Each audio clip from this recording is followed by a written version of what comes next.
Më shumë se para gjysmë shekulli, në lagjen më të varfër të New Yorkut Bronx, lindi një fenomen i ri kulturor, ai muzikës hip-hop. Data e themelimit të hip-hopit njihet si 11 gusht i vitit 1973 në një festë të organizuar nga artisti DJ Kool Herc. Disa ditë pasi bandat kriminale në lagjen e Bronxit arritën një armëpushim.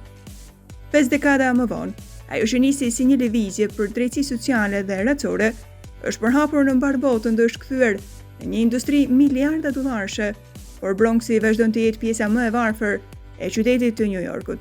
Industria e muzikës hip-hop lindi në Bronx të New Yorkut, në lagjen e goditur nga varfëria dhe një zonë shkatruar urbane që po përballej me dhuntë vazhdueshme nga bandat kriminale. Tingujt e kësaj muzike përfaqësojnë një qytet në kolaps, por njëkohësisht me aftësi për të rirë, thotë kështu Mark Nason, profesor i historisë në Universitetin Fordham në Bronx. Festat e organizuara në rrugët e kësaj lagjeje, elementet e hip-hopit krijuan një dritare për artistë që me krijimet e tyre të shprehnin ndjenjat dhe të iknin vështirësive të jetës së përditshme. Katër shtyllat themelore të hip-hopit, si muzika e luajtur nga një DJ, rapi, vallëzimi i njohur si breakdance dhe bishkrimet në mure ose grafitet, lindën në Bronx si një përgjigje kulturore e një komuniteti të braktisur nga institucionet, thotë kështu Rodrigo Venegas, i njohur me nofkën Road Stars. Dolni të ndalni programet tona të artit, ne do ta kthejmë gjithë qytetin në një vepër arti. Dëshironi të ndalni programet tona muzikore, ne do t'i kthejmë pllakat e gramofonit në instrumente. Dëshironi t'i mbyllni gojën komunitetit ton, ne do të marrim mikrofonet dhe do të ngrejmë zërat tan, thotë kështu ai. Gjatë viteve 70 dhe 80, trenat e metros që shkonin drejt Manhattanit ishin të mbuluar me mbishkrimet e artistëve të rinj. Ishte një mënyrë për të ndjerë të vlerësuar.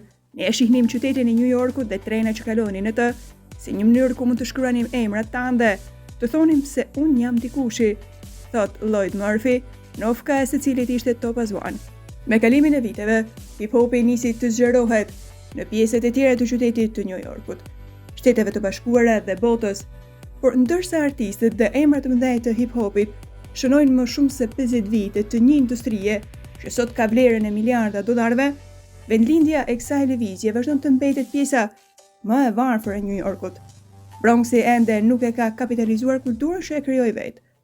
Në kohën e themelimit të hip-hopit, Bronxi kishte shkallën më të lartë të varfërisë, jo vetëm në qytetin e New Yorkut, por nga të gjitha 62 bashkitë e shtetit të New Yorkut. 50 vite më vonë, për të mos thënë më shumë, kjo lagje është në një gjendje të njëjtë. Më duket ironike që një nga industritë më të pasura të kulturës amerikane vjen nga një vend që vazhdon të jetë një nga pjesët më të varfëra të vendit ton, thot njohësja e kësaj industrie, Majora Carter. Carter ka përjetuar jetën e vështirë në Bronxin e goditur nga problemet si pasojë e drogave, prostitucionit dhe krimit, dhe ai sa u vra nga bandat kriminale. Kultura e hershme e hip-hopit ishte pasqyrimi i realitetit të vështirë në Bronxin jugor. Qyteti i New Yorkut në tërësi po përballej me krizën pas falimentimit në vitet 70, ndërsa Bronxi po vuante si pasojë mungesës së investimeve dhe largimit të klasës së mesme. Bota nuk ishte një fushë me lule, flutre dhe rreze dielli, veçanërisht nëse jetonit në jug të Bronxit, thot artisti i mbishkrimeve në mure Edward Jamison. Në fillim të viteve 70, pas vrasjes së pjesarit të bandës dhe grupit muzikor Ghetto Brothers, i njohur me nofkën Black Benji, grupet rivalë nënshkruan një marrëveshje paqeje që mundsoi organizimin e festave në rrugët e lagjes. Në 11 gusht të vitit 1973, artisti DJ Kool Herc organizoi një festë në shkollën e motrës së tij të vogël. Ai njihet si themeluesi i muzikës hip-hop dhe në këtë ditë lindi një fenomen i ri muzikor. Këtyre fëmijëve nuk u kishte ngelur asgjë dhe ata krijuan diçka për t'i dhënë kuptim, drejtim dhe siguri jetës së tyre. Askush që ishte pjesë e fillimeve të hip-hopit në Bronx nuk u pasurua, por ata shpëtuan jetë, i dhanë kuptim jetës, thot profesori Mark Nason. Muzeu i hip-hopit pritet t'i hap dyert për vizitor më 2025. Banorët shpresojnë që Muzeu i hip-hopit të rrisë numrin e turistëve dhe banorëve të New Yorkut që vizitojnë Bronxin jugor, në mënyrë që kjo lagje më në fund të përfitojë nga trashëgimia e hip-hopit.